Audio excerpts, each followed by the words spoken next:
ये लेटर मैंने ही लिखा है। करिश्मा जी, अब अदालत को ये बताइए कि बी डार्लिंग कौन है? बी बब्बन, मेरा बॉयफ्रेंड। ये लेटर मैं ही उसको लिखी थी। इस पे मैं उसको धमकी दे रही थी ताकि वो अपने बीवी को छोड़ के मेरे पास आ जाए। तो कंफ्यूजन मुझे ये है करिश्मा कि बब्बन के पास से वो लेटर थिएटर में, वो भी ब्रिजेश की सीट के नीचे, कैसे हुआ ये? How did it happen? मेरे को नहीं मालूम, मैं सच्ची बोलती, मेरे को नहीं मालूम साहब। Never mind.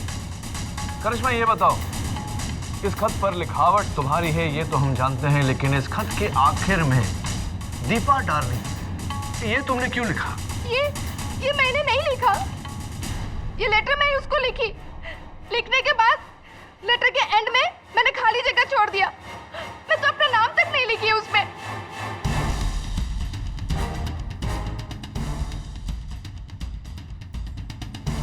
राइटिंग तुम्हारी नहीं तो किसकी है? मेरे को नहीं मालूम। तो किसको मालूम? मैं बताती हूँ केडी।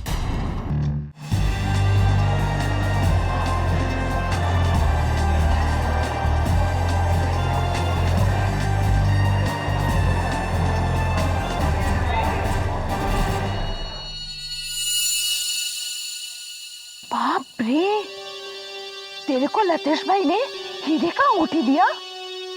डार्लिंग, ये सब मेरे ब्यूटी का जादू है।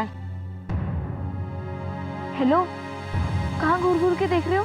अरे कुछ नहीं यार, मुझे ऐसा लगा जैसे उनमें से किसी लड़की को मैंने कहीं देखा है।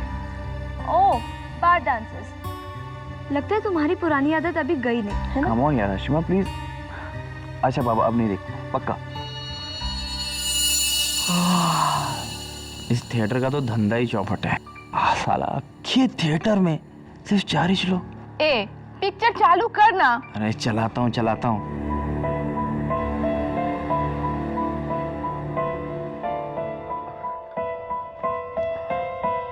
वो फिल्म कितनी देर में शुरू होगी? बस अभी होने वाला है। टिकट?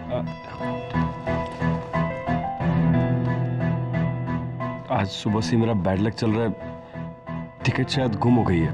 अरे यार तुम लोग भी ना, छोड़ो, एक काम करो, तुम वहाँ जाके बैठो। Thank you.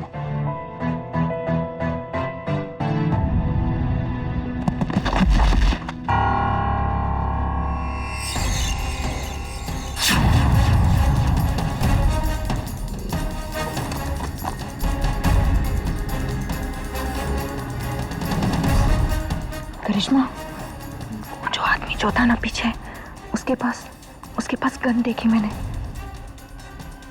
तू एड़ी हो गई क्या? इस लुक्खा आदमी को देख के मुझे लगता है कि इसके पास गन होगा। तू पूरी तरह से एड़ी हो गई है। देख ना, पिक्चर देख, अभी चालू होएगा।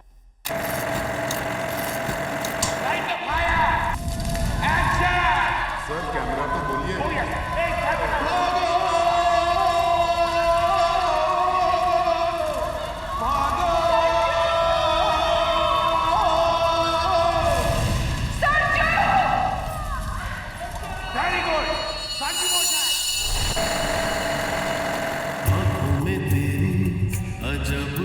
अजब सी अदाएं हैं, ओ आंखों में तेरी अजब सी अदाएं हैं, दिल को बना दे जो पतंग।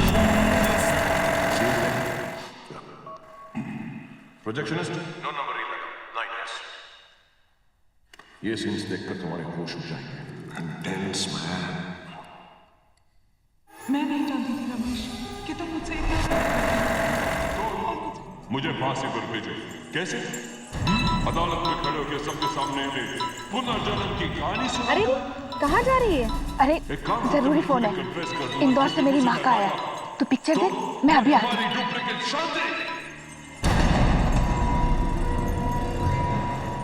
तुम्हें क्या लगा था कि तुम एक 2 कौड़ी की आग How dare you? तुम्हारी हिम्मत कैसे हुई? सॉरी। What sorry? उनका खून नहीं बहना, so why not you?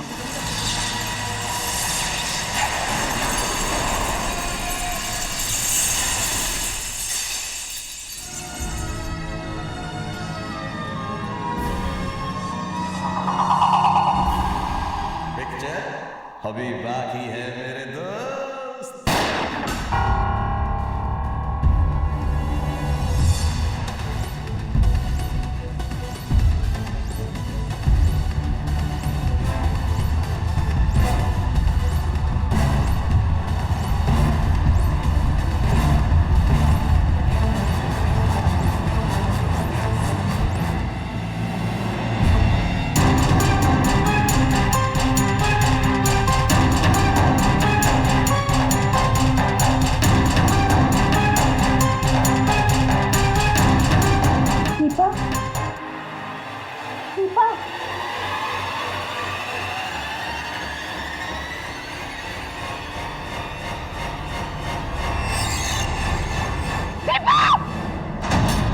Picture बंद करो।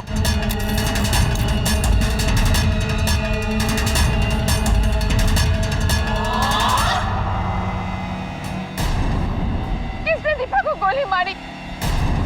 किसने दीपा को गोली मारी?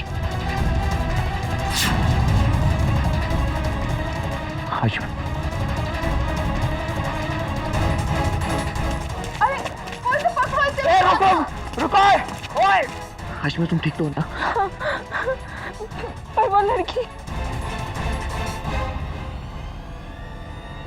She's dead.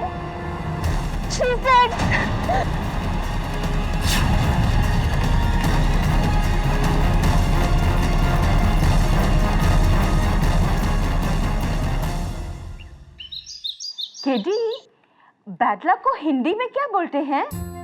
बदनसीबी से सवाल का जवाब मुझे पता नहीं। Oh, you also don't know. Mrs Bilimoria, bad luck को हिंदी में बदनसीबी कहते हैं। Mr KD, sir Brijesh, water purifier salesman sir.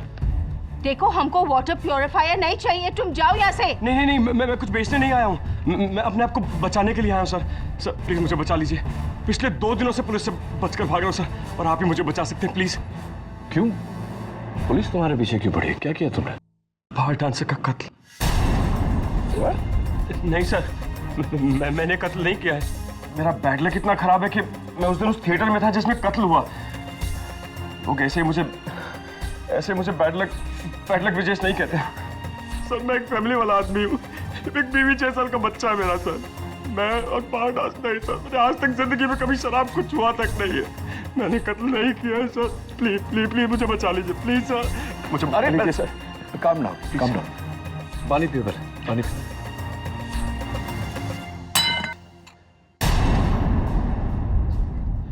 मैं कुछ भी करने जाता हूँ तो यही होता है सर प्लीज सर।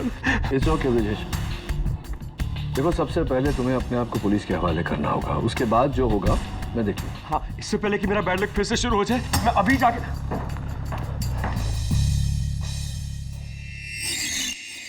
तो इसका मतलब हमारी इंफॉर्मेशन सही थी। पकड़ केडी सर, अबे, ये खुद तुम्हारे पास आ रहा था सरेंडर करने। हाँ केडी, अब तो इसके पकड़े जाने के बाद तुम ही कहोगे। Come on the way. Anyway, ले चलो इसको निको। Sir please sir. इंस्पेक्टर, इसका बैग तो लेते जाओ। Please sir. Don't worry Brijesh.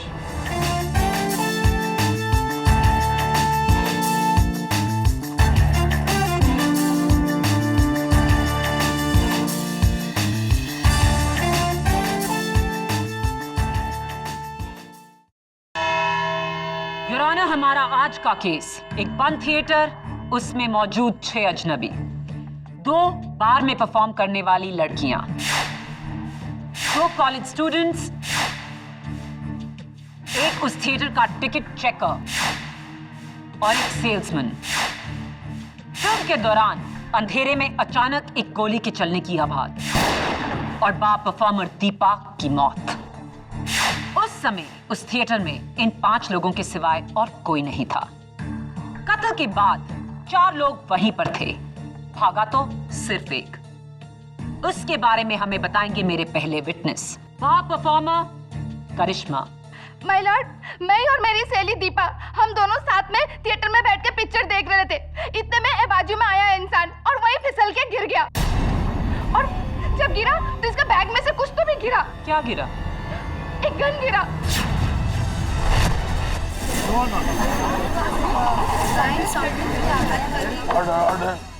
क्या वो गन तुमने खुद देखी? नहीं, मैं नहीं देखी, मेरी सहेली दीपा देखी।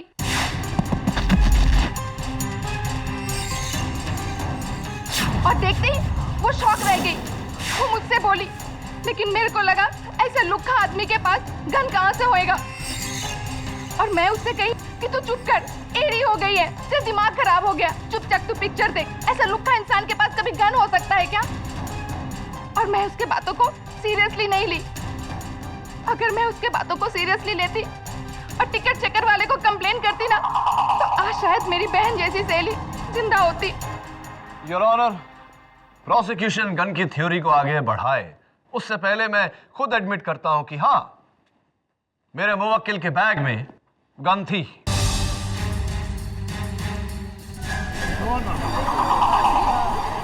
ऑर्डर। लेकिन योर ऑनर, वो गन नकली थी, टॉय गन, एक खिलौना थी जो ब्रिजेश ने अपने 6 साल के बेटे के लिए खरीदी थी। और मेरा बैड लक देखिए, उस दिन जिस दिन वो खून हुआ उसी दिन वो गन मेरे बैग में होनी थी। ओह, तो गन नकली थी, खिलौना। कसम से मैडम जी। इंस्पेक्टर दबे, जब आपने ब्रिजेश पारेख को एडवोकेट केडी पाठक के ऑफिस से गिरफ्तार किया तो उनके पास से एक बैग भी बरामद हुआ था। क्या ये वही बैग है? जी। ब्रिजेश, क्या ये वही बैग है जिसे लेकर आप 2 दिनों से पुलिस से भाग रहे थे?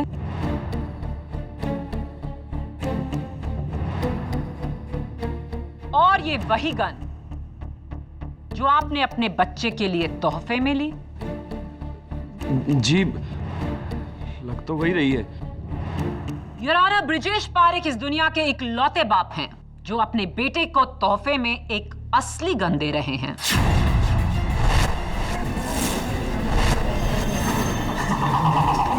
ये गन असली है। ये रही फोरेंसिक्स की रिपोर्ट। ये तो असली गन है।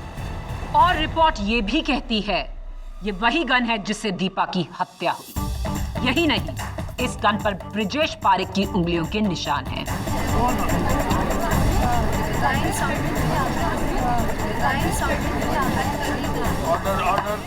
नहीं योर ऑनर, ये गन मेरी नहीं है। मैंने तो नकली खरीदी थी। मेरी नहीं है ये। केडी साहब, मैं नहीं जानता ये असली गन मेरे बैग में कैसे आई। मैंने कुछ नहीं किया है। सुनेगा, मैंने कुछ नहीं किया है। मुझे जेल नहीं जाना है केडी साहब। योर ऑनर, मेरे अगले गवाह उस थिएटर के टिकट चेकर माधव पुरोहित। सर, ये साहब सबसे आखिर में आए थे। मैंने देखा, टेंशन में थे। ऊपर से इन्होंने अपना टिकट भी गुम कर दिया था, लेकिन मैंने तरस खा के जाने दिया। मैंने कहा जिधर बैठना है बैठ जाओ। फिर सर एक गोली चली। बाकी सब वहीं थे, पर ये सब वहां से भाग गए। और तुमने क्या किया? मैं क्या करता, पीछा किया इनका, लेकिन मुझसे बच के निकल गए। थैंक यू माधव, आप जा सकते हैं। मैडम, एक बात बोलने का था। मैडम, माफ कर दो प्लीज, गलती हो गया। वो एक्चुअली इन सब को मैंने पकड़ लिया था।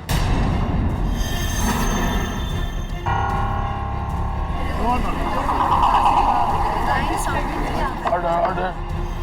तो फिर ये बचे कैसे? वो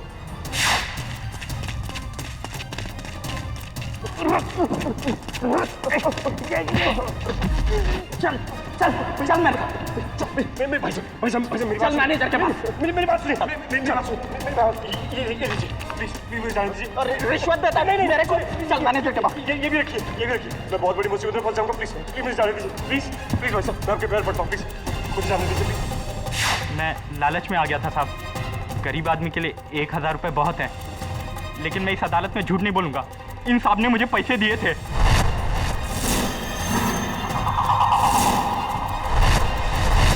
क्या ये सच है ब्रिजेश? लेकिन मौका वारदात से सिर्फ वो भागता है जिसने खून किया है। योर ऑनर, मैंने खून नहीं किया। मैं बताता हूँ वहां से मैं क्यों भागा। क्योंकि खून तुमने किया। Your honour, prosecution is badgering my witness. अगर प्रोसिक्यूटर साहिबा बोलने का मौका ही नहीं देगी तो ब्रिजेश बोलेगा कैसे? माया बोली।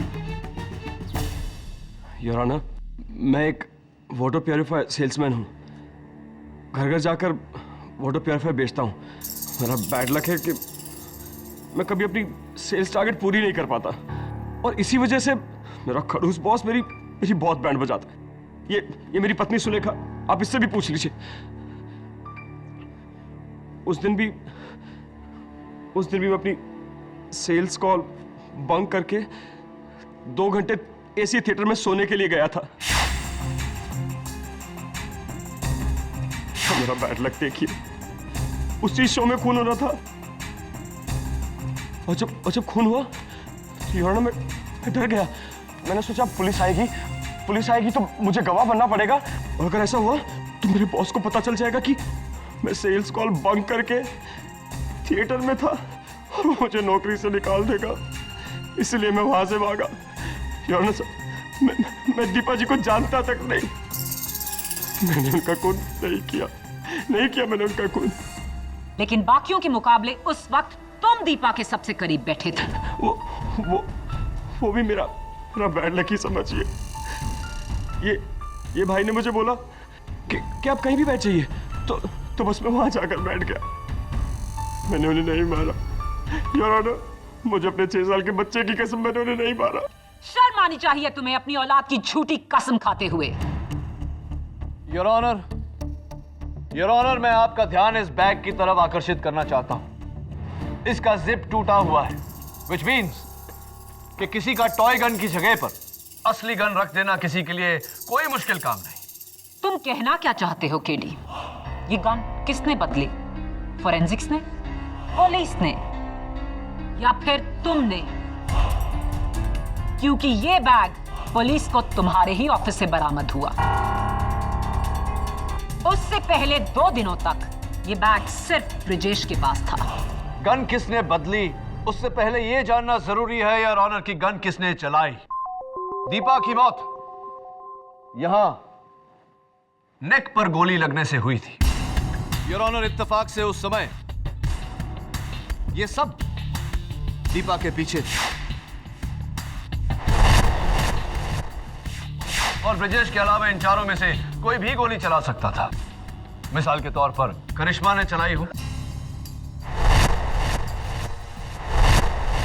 करिश्मा, तुम हिंदी फिल्म बॉलीवुड के गाने पर डांस करती हो, तो कौन सा मनपसंद फेवरेट गाना है तुम्हारा? पुराने गाने। अच्छा, पुराने गाने। और वो फिल्म का इतना अहम सीन चल रहा था और तुम फोन पे बात करने चली गई, क्यों? वो फोन आ गया था, वो मेरी माँ का फोन था। माँ का फोन आया था? तो तुम्हारी माँ का नाम बब्बन है? नहीं, क्योंकि तुम्हारे फोन रिकॉर्ड्स ये कहते हैं कि उस समय तुम्हें वर्ली चौल से किसी बब्बन का फोन आया था। जी, वो मेरा आशिक है। Of course. अदालत में तुमने कहा कि दीपा तुम्हारी बहन जैसी थी, तो फिर उससे शर्मा कर या उससे छुप कर फोन पर बात करने की जरूरत क्यों महसूस हुई तुम्हें? दीपा बब्बन को लाइक नहीं करती थी। वो हमेशा चाहती थी कि मैं उसे छोड़ दूं। वो मुझे यही बोलते रहती थी, तू छोड़ दे बब्बन को, छोड़ दे। कम ऑन केडी, अगर तुम करिश्मा के खून करने की वजह ढूंढ रहे हो तो बहुत ही कमजोर वजह है, बॉयफ्रेंड प्रॉब्लम। आहा, बॉयफ्रेंड से याद आया, आशिमा,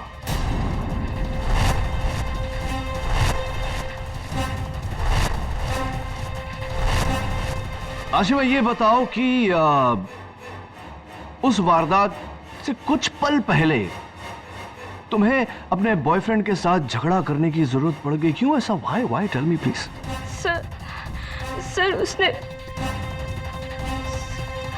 सर विपिन ने मेरे साथ, सर उसने, तुम खुद ही क्यों नहीं बता देते? Good idea mister Vipin Khatri. Vipin, I know कि ये बातें जरा सी एम्बैरेसिंग हो जाती हैं, माफी चाहता हूं, लेकिन पूछना तो पड़ेगा।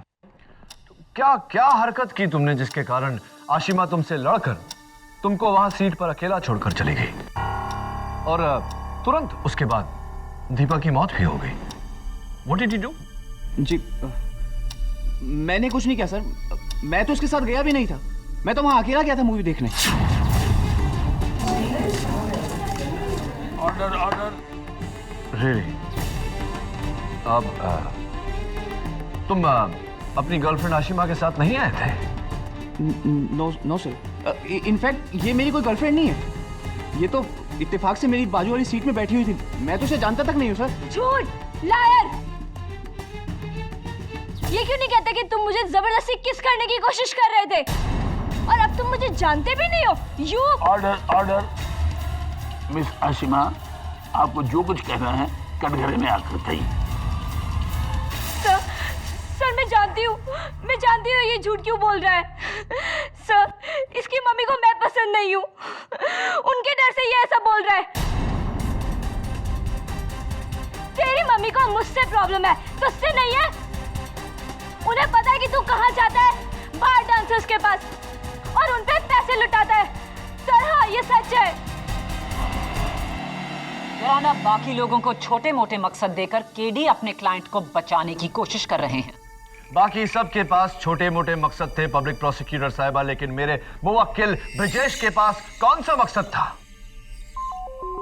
योर ऑनर, ब्रिजेश पारेख माटुंगा में 2 रूम किचन में अपनी पत्नी सुलेखा और अपने बेटे अनुज के साथ रहने वाला एक अमन पसंद इंसान।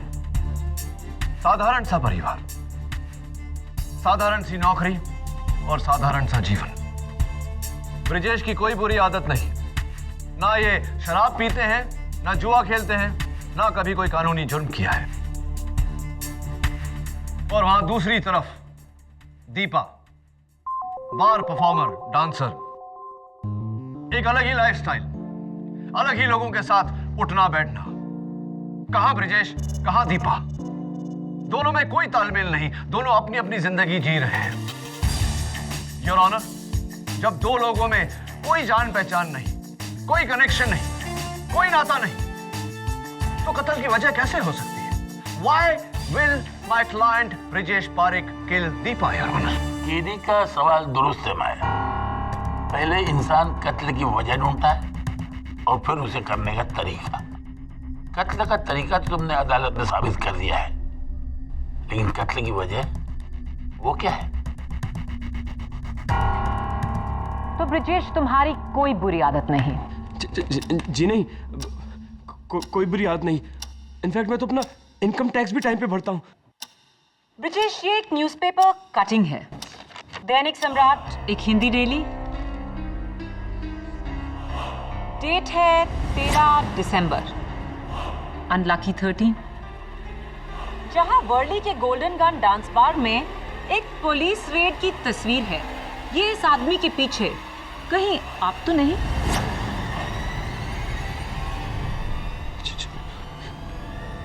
जी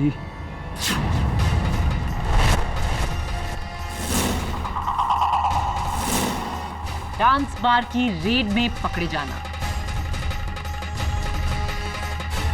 आई एम श्योर ये एक अच्छी आदत है। नहीं, वो योर ऑनर, मेरे ऑफिस के कुलीग मुझे जबरदस्ती वहां ले गए थे। मैंने वहां जाके शराब नहीं पी, सुलेखा सच में मैंने सिर्फ कोल्ड ड्रिंक पी थी। लेकिन जब मैं वहां से निकलने लगा तो मेरा बैड लक देखिए, पुलिस की रेड वहां पड़ गई और मैं पकड़ा गया।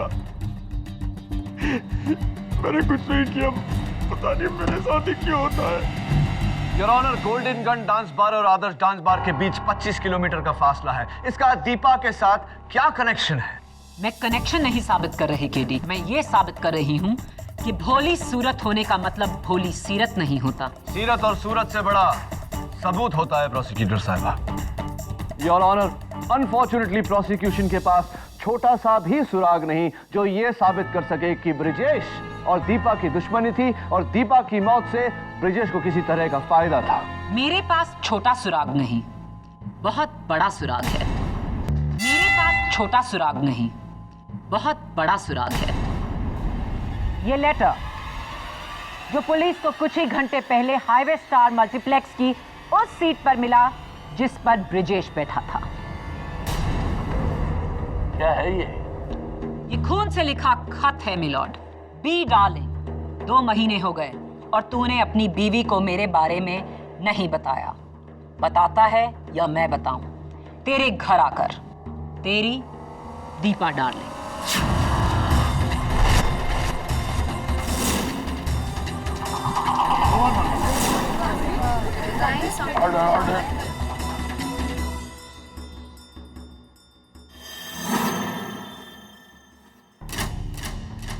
ये तो बेशक ब्लैकमेल है। Your honour, B darling Brijesh darling ना होकर बब्बन डार्लिंग, बिपिन डार्लिंग भी हो सकता है। Is it not possible? लेकिन ये लेटर बिपिन या करिश्मा की सीट के नीचे नहीं मिला, आपके मुवक्किल ब्रिजेश की सीट के नीचे मिला। यानी कि बी ब्रिजेश है। दीपा और ब्रिजेश का अफेयर था और दीपा के ब्लैकमेल से तंग आकर ब्रिजेश ने उसे मारने का फैसला किया। अब ये कत्ल की वजह नहीं तो फिर क्या है?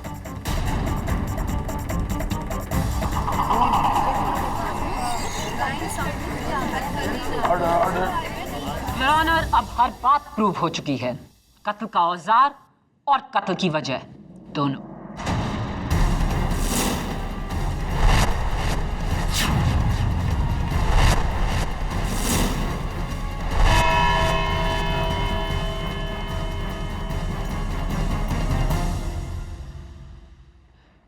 मैं अपने बच्चे की कसम खाकर कहता हूं मैंने नहीं लिखा है। कसम मत खाओ ब्रिजेश, सच बताओ, ये चिट्ठी दीपा ने तुम्हारे नाम लिखी थी या नहीं? Sir please, KD sir please मेरी बात का विश्वास कीजिए। मैं किसी दीपा को नहीं जानता था। मैं नहीं जानता वो असली बंदूक मेरे बैग में कैसे आई, और ना मैं ये जानता हूं कि वो खत मेरी सीट के नीचे। मेरी पूरी बैड लक लाइफ में अगर कोई गुड लक वाली चीज हुई है तो वो सिर्फ एक, मेरी बीवी और मेरा बच्चा। इसके बाद तो वो भी मुझे छोड़कर चले जाएंगे। मैं क्यों गया था वहां? मैं क्यों गया था वहां? ब्रिजेश, ये बी डार्लिंग कौन है ये तो मैं नहीं जानता, लेकिन ये जानता हूं कि ये खत दीपा ने नहीं लिखा। कैसे केडी सर? ये देखो, इस खत में 2 डार्लिंग है, ऊपर बी डार्लिंग और नीचे दीपा डार्लिंग। ऊपर वाले डार्लिंग की बिंदी देखो, सिर्फ एक डॉट है, और नीचे वाले डार्लिंग की बिंदी सर्कल। साफ जाहिर है कि किसी ने असली नाम मिटाकर दीपा का नाम लिखा है। ये चिट्ठी दीपा ने लिखी नहीं। सर मैंने ये नहीं लिखा है सर। ऑब्वियसली ब्रिजेश, ये केस बहुत ही कॉम्प्लेक्स हो गया है। Back to highway star multiplex. तो आप सब उसी पोजीशन पर बैठे हैं जहां, या खड़े हैं जहां उस दिन थे जब गोली चली थी।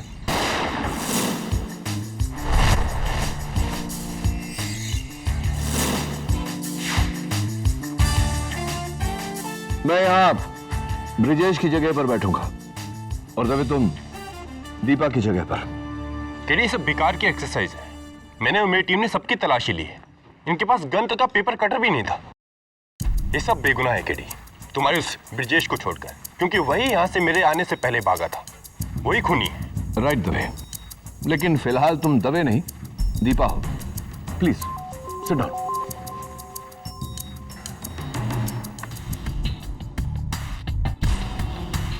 तो मैं मानता हूं कि ब्रिजेश सबसे नजदीक था,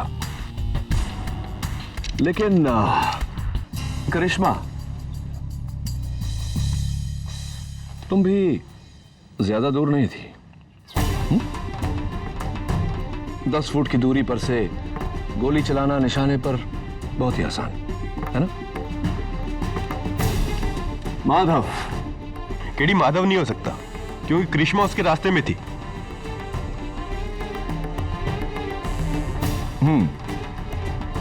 मानता हूं, पॉसिबल।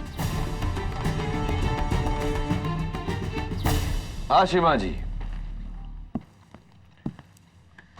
आइए जरा देखते हैं।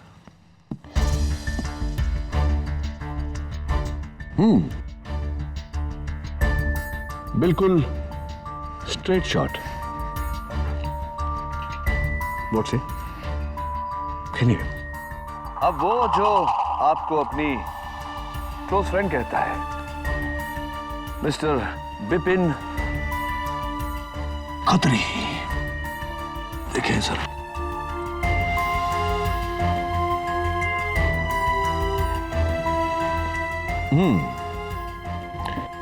थोड़ा दूर है, एंगल भी थोड़ा मुश्किल है, लेकिन एक एक्सपर्ट निशानेबाज के लिए इतना मुश्किल भी नहीं। क्या कहते हो? डर क्यों रहे हो भाई? वो जब प्यार किया तो डरना क्या। हाँ, खून किया हो तो तुम्हारा डरना जायज है।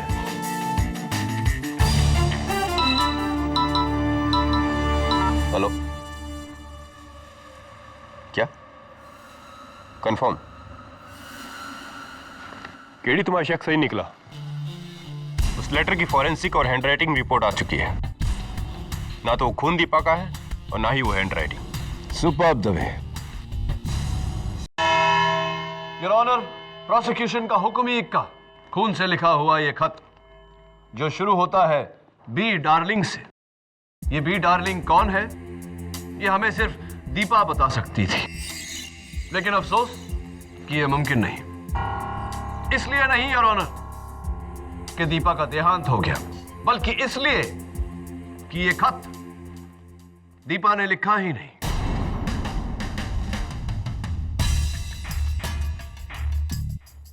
योर ऑनर, मौका वारदात पर मौजूद सभी का ब्लड सैंपल्स लेने के बाद फोरेंसिक्स का यह कहना है कि यह ब्लड टाइप करिश्मा का है।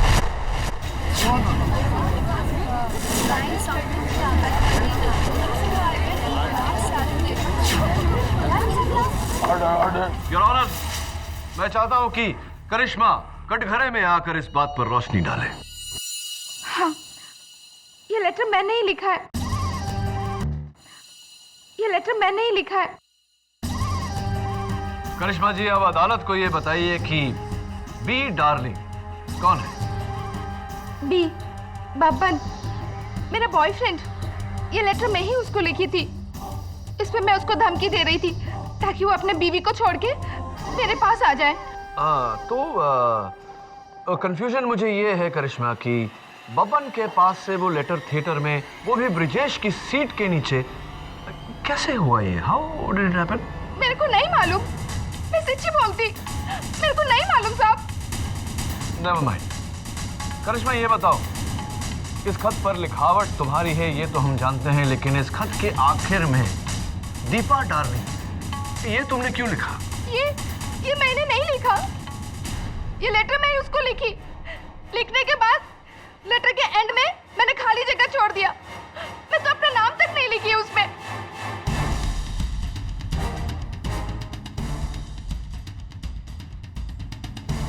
राइटिंग तुम्हारी नहीं तो किसकी है?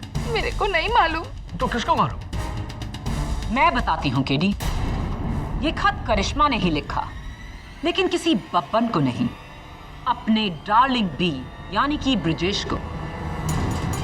ब्रिजेश का अफेयर दीपा के साथ नहीं, करिश्मा के साथ था। लेकिन मौत तो दीपा की हुई। योर ऑनर, ये ब्रिजेश की गलती से हुआ। वो मारना करिश्मा को चाहता था, लेकिन अंधेरे में गलती से गोली दीपा को लग गई। You must be joking, prosecutor.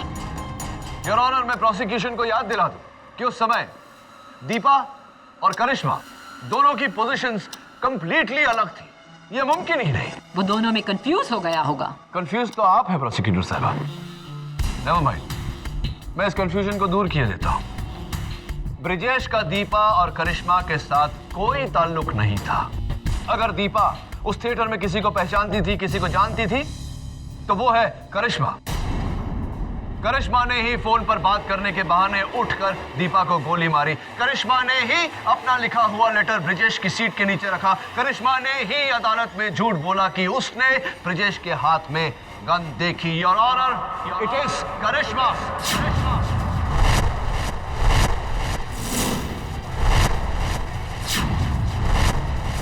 My lord, मैं सच्ची कहती हूँ, मैं दीपक को नहीं मारी हूँ। आप लोग मेरा यकीन क्यों नहीं करते? मैं दीपक को नहीं मारी हूँ। नहीं, मैं दीपक को नहीं मारी हूँ। नहीं मारी हूँ। अरे अरे अरे, क्या हो गया आपको? भावुक हो गई आप। Okay okay.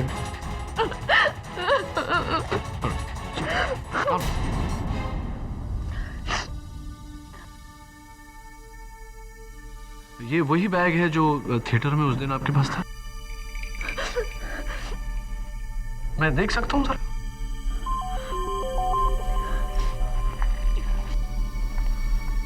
Thank you.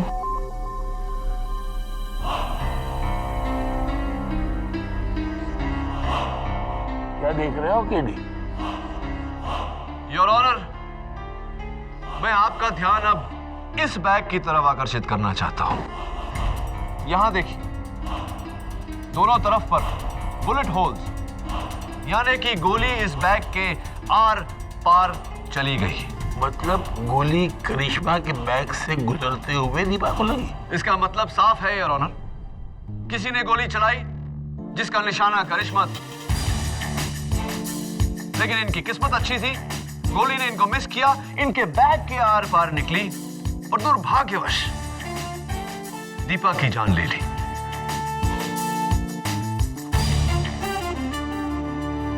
आपका बैग? लेकिन ब्रिजेश तो दीपा के पीछे और करिश्मा के आगे बैठा था, तो वो गोली कैसे चला सकता है? एग्जैक्टली पब्लिक प्रोसिक्यूटर साहिबा, यही तो मैं केस की शुरुआत से कह रहा हूं कि खून ब्रिजेश ने नहीं किया क्योंकि गोली ब्रिजेश नहीं चलाई। जरा उस बोर्ड की तरफ देखिए, खून उसने किया, गोली उसने चलाई, जो दीपा और करिश्मा के ठीक पीछे उसी लाइन में था। बब्बन के छोटे भाई माधव।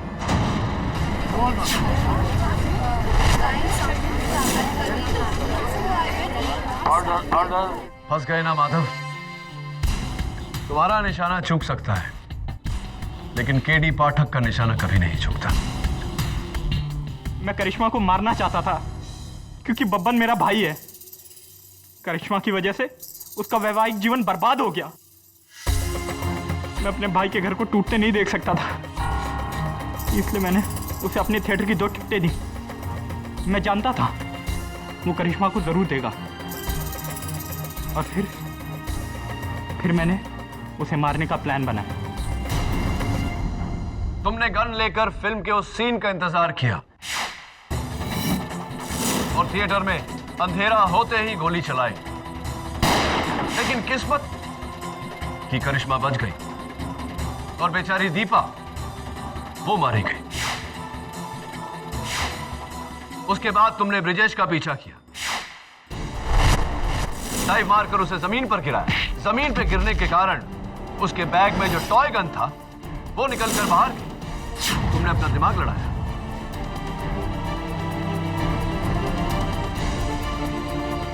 अपनी गन उसके बैग में डाल दी और उससे पैसे लिए उसको जाने दिया, ये सोचकर कि जितना पुलिस से भागेगा उतना ही लोग उसे दोषी मानेंगे। जी, पर क्योंकि करिश्मा बच गई थी, मैं बब्बन के घर गया और वो लेटर चुराया।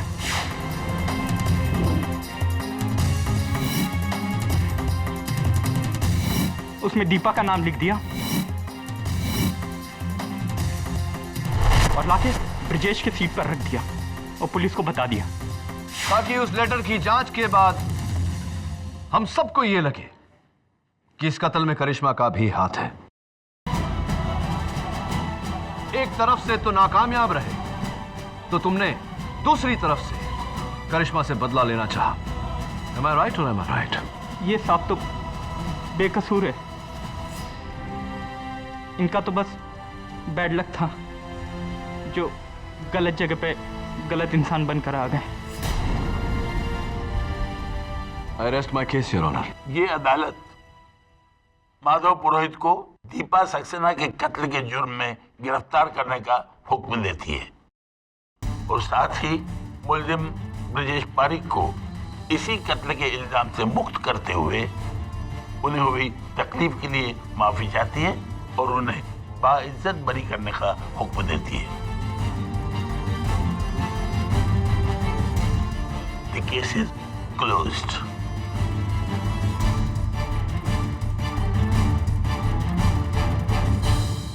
Sorry miss Phadnis. मुझे इंतजार है उस दिन का केडी जिस दिन मैं तुम्हें सॉरी कहूंगी, तुम्हें हराने के लिए, और वो दिन बहुत जल्द आएगा। I am sure. हाँ ब्रजेश, आजादी मुबारक हो। और एक मशवरा देता हूं तुम्हें। जी। अगली बार अपने बेटे के लिए पिस्तौल नहीं, कोई अच्छी सी पुस्तक खरीदना। और एक और बात कह लीजिए, मुझे लगता है कि अब मेरा बैड लक हो ही नहीं सकता। जिस इंसान के पास आप जैसा वकील हो, उसका बैड लक तो हो ही नहीं सकता। Thank you, thank you. अरे वैसे आजाद हुए हो, ट्रीट तो दो। हाँ, आप कहिए ना। फिल्म देखने चले?